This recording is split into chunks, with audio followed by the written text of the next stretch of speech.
Hey guys, how you going? Welcome to the Positive Experience podcast, where we look at the good, the bad and the ugly in living your best life. Today's segment is called In the Trenches, where we look behind the scenes at what's happening in the clinic.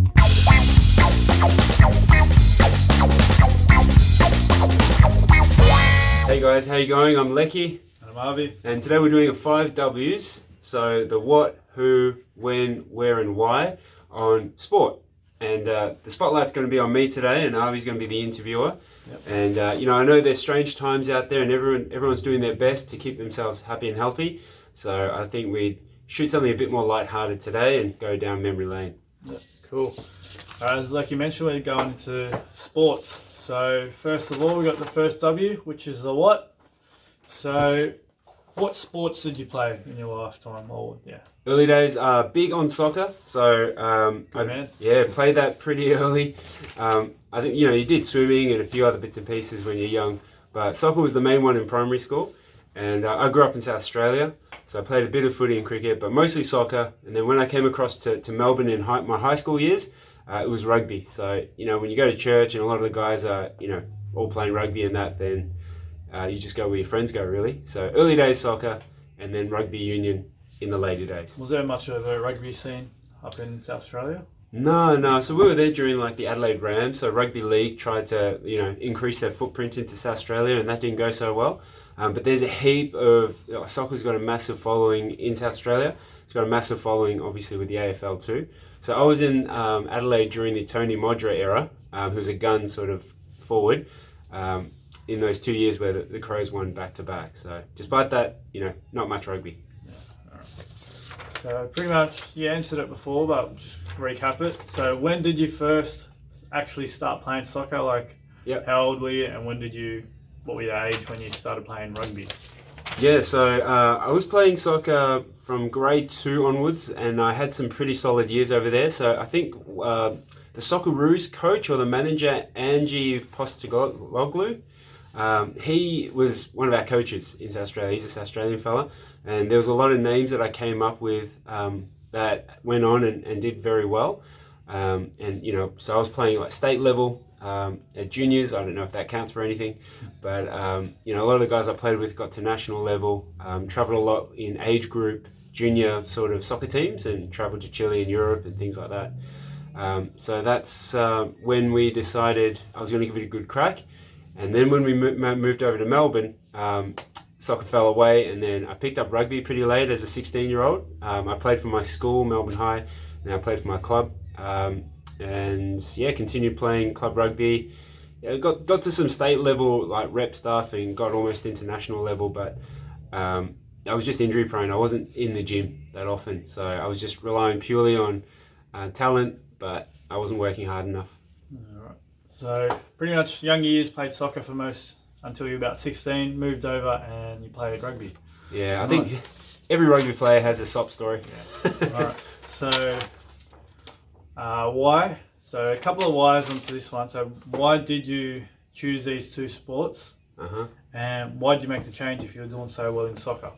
Yeah, I think it was just logistics. So when I finished up the state level in grade 6, so I think I was 10 or 11, 12, there just wasn't, they were trying to refer me to their state contacts in Victoria, but I was just influenced by my friends. I just wanted to do what my friends were doing, so I dropped off soccer completely. And when you do something new, you get up and about for it. And so that was mainly the main reason, my friends, and it was just a struggle to get around from A to B with my brothers and my sister with their things too, so my parents can get me around. So it's not their fault. It's just my passion wasn't there. Okay. All right. So the next one is where. So where did you play? The clubs exactly? Did you move around, or were you loyal to one club? Yeah. Yeah. So in soccer, I grew up in the northern suburbs, so I was in the Modbury area. So I was playing Modbury Jets, which is kind of like a district representative team. So it's still junior soccer, but back then it's pretty flash. And then when I came across to Melbourne, I played for my high school for my junior years. And then I played my Colts under 20s age group. I played at Powerhouse, living nearby. And then I played all my senior rugby at Footscray, and I spent a bit of time at Box Hill, but mostly at Footscray. Yeah, that's my story. So what made you change in the rugby scene? So changing clubs, why didn't you just stay at one club? One club. No.